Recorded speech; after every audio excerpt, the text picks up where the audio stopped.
Godišnja rasprodaja koju svi jedva čekaju sa spiskom želja brzinom munje proširila se iz Amerike na ostatak svijeta, tako da gotovo nema osobe koja ne zna šta je i kada je crni petak. A kako i ne bi kada već sa izloga mame natpisi sa oznakama za sniženja, a građani obilaze, razgledaju, a neki već od jutra šopinguju. Tako je bilo i u Banja Luci gdje su građani mahom žene požurile po svoje omiljene krpice, a sniženo je kažu sve, od odjeće obuće preko bijele tehnike.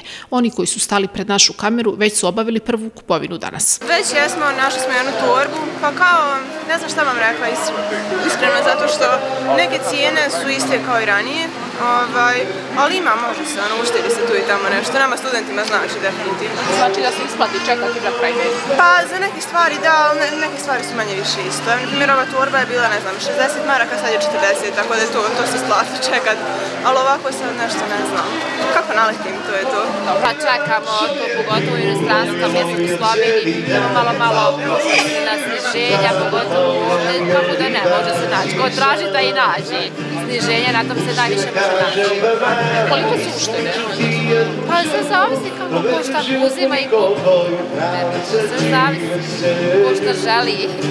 Jeste vi rezervisali danas za nekakav shopping?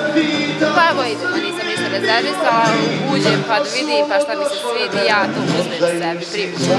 Ipak budite oprezni, upozoravaju iz Udruženja potrošača, odakle ističu da crni petak u BiH nije isti kao u Evropi i svijetu. Ono što se kod nas dešava godinama unazad je da nešto prije crnog petka podignemo cijene, pa onda to malo iznivelišemo za crni petak, tako da potrošači u suštini ne osjete ona prava sniženja, niti se može pričati o tome koliko smo uštedjeli, koliko smo kupili nešto što nam je bilo do juče nedostižno danas, možda kada očekujemo da je 50% sniženje cijena. Tako da proći će još vjerovatno dugo vremena dok se sve ovo mogne iskontrolisati, dok svi mi kao potrošači budemo kontrolisali zaista da li su cijene prije toga podignute, a onda na crni petak smo kupovali po onim cijenama koje su standardne i nisu ona sniženja kakva smo očekivali. U pozadini crnog petka stoje i proizvođači i velike korporacije koji su upravo manipulativnim sposobnostima iskoristili i proizveli potrošačku kulturu, odnosno potrošačku ideologiju koja je kod nas uveliko zaživjela posljednjih 10 godina, objašnjavaju stručnjaci.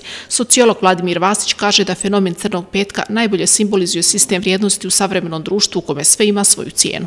Kada je Bosna i Hercegovina u pitanju i obilježavanje ovog nekog atipičnog praznika megalomanije i potrošnje jeste jedna specifičnost iz prostog razloga što mi trošimo novac koga nemamo i trošimo višak novca koga također nemamo i sa jedne strane pokazuje da smo zatrpani tim nekom potrošačkom kulturom zato što živimo u svijetu digitalnog marketinga, živimo u svijetu reklame i gdje prosto se nameće nama kao krajnjim korisnicima da trošimo novac. Posljedice konzumerizma i potrošačkog društva dovele su do nekontrolisane i iracionalne potrošnje, pa se često kupi i ono što nam apsolutno nije potrebno. Ali teško je odoljeti, priznaju građani, čak i kada trgovci ne daju prave popuste.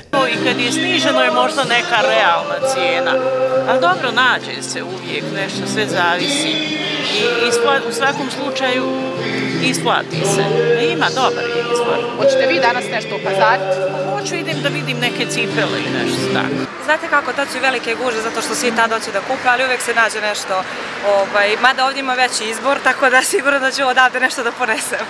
Jesu li neke uštede generalno za Black Friday ili je to samo, kako da kaže, marketinški trik? Pa znate kako, može da se nađe dobri stvari, ali ima za neke stvari marketinški trik zato što podignu cijene prije toga, onda spuste i onda ispadne kao da, ali uglavnom to je ista cijena, ista roba, tako da mislim da ima i toga. Opirali se konzumerizmu ili ne, ljudi su shvatili da je crni petak odlična prilika za povoljan shopping. Pa ako i vi imate neke želje koje prevazilaze vaš budžet, ovo je odlična prilika da provjerite možete li proći povoljnije.